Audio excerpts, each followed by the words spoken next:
Please subscribe and like this video to see more crafting content. In this video today, I'll show you how I make stickers with my Silhouette Cameo 4. For sticker paper, I use weatherproof labels from Online Labels.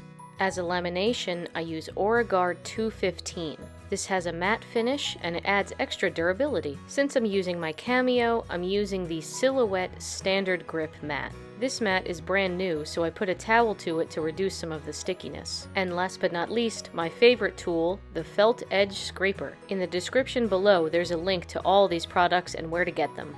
To begin, I opened up Silhouette Design Studio and started a new project. Stickers are a print and cut project, so I want to make sure that the registration marks are on, that my cutting mat is set to auto, and that my media size is set to letter. If you're doing this for the first time, note that you can't have anything outside of the gray hash marks on the page. That is your printing edge. So now I'm going to bring in some of the designs that I want to print. I have them saved on my computer, but I originally drew them in Procreate. To resize this, I'm going to make sure that my size lock is on and make it a width of 1.5 inches. I repeated this process with all the different designs I want to use, and I'm going to zoom in here to show some more detail into this area.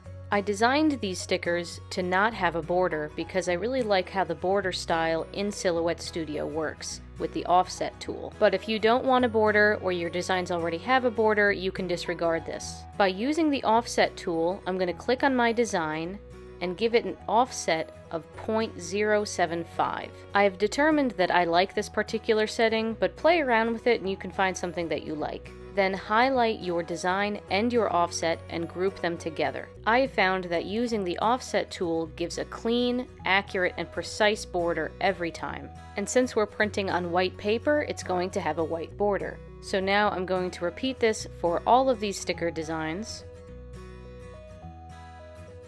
And when I'm done there, I'm going to zoom out to see the entire page. I'm in need of updating my sticker inventory, so I'm going to be making a bunch of duplicates of some of these. So select your design and click the two boxes next to each other to duplicate.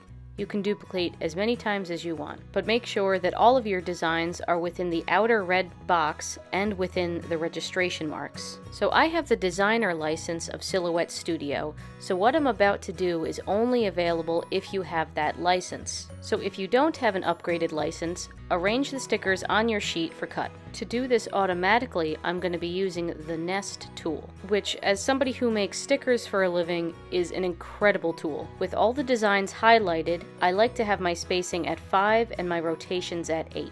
Then hit Nest, and it automatically puts everything into place. This action maximizes the amount of designs you can have on a page at once. It looks like I might have a little bit of room down there, so I'm going to duplicate another one of those stickers and try this again. You can also reduce your spacing to pack more on the sheet. With that in place, I'm going to select all and try nesting this again.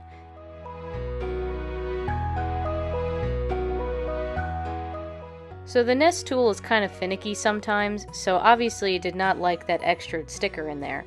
So I'll delete that and try again. Sometimes if you keep re-nesting, things come out weird, so I'm just going to manually move that one Grand Canyon that doesn't need to be there. With everything arranged, I'm going to go to the Send tab. Here, first thing, I want to make sure that I'm using the right material for my cut settings.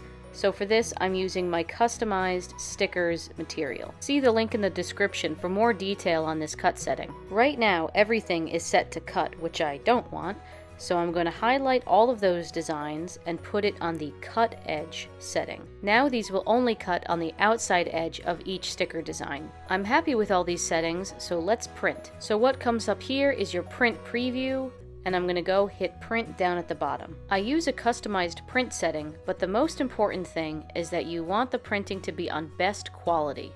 Using the combination of the best quality print and this sticker paper, these designs come out vibrant and clear. So now I'm going to take my OraGuard and cut it to just outside the registration marks. Because the OraGuard is a matte finish, this is not going to be a problem when the machine scans the registration marks.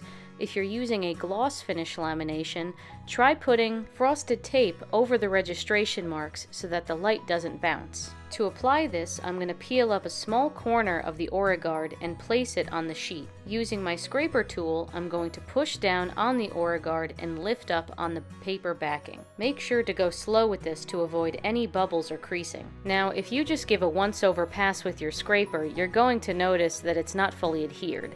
So using even and consistent pressure, make sure that all of the Origard is adhered correctly to the sticker sheet.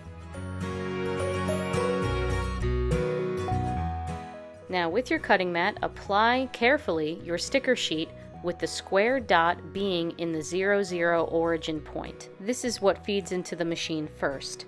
So that square dot is leading the way on the left side of the machine. If you need to, adjust your guide wheels by flicking the lever down on the right and adjusting that right wheel to where you need it to be, and then flicking the lever up again. So go ahead and feed in your mat and hit send in the design program. Now that the cut is complete, take a look to see how accurate everything is. This is not something I was ever able to achieve with my Cricut Maker. I'm using a brand new sticky mat, so removing the excess paper from the mat is a little tedious.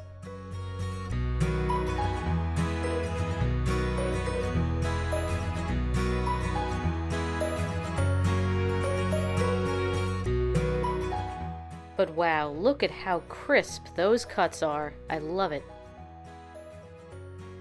Now, to get them off the mat, you can use a weeding tool, but with these Silhouette mats, it tends to scrape off some of the adhesion on it, so I like to use them as little as possible. All reliable here is just to bend the mat until they come off. When everything's off the mat, I like to use my handy-dandy slice tool to cut the paper backing. This uses a tiny ceramic blade, so it's not sharp to the touch. I recommend doing a few test cuts first to make sure that you don't slice through the entire sticker itself. You only want to go through the paper backing. If you're selling stickers or giving them away to other people, I recommend doing this so that the Origard lamination is not accidentally peeled off instead of the paper backing. This makes it easy to peel, apply, and it doesn't affect the front. So there you have it, perfect stickers with your Silhouette. Let me know how your sticker making worked out for you in the comments below, or ask any questions you may have and I'll be happy to answer them. Please subscribe and like this video to see more crafting content.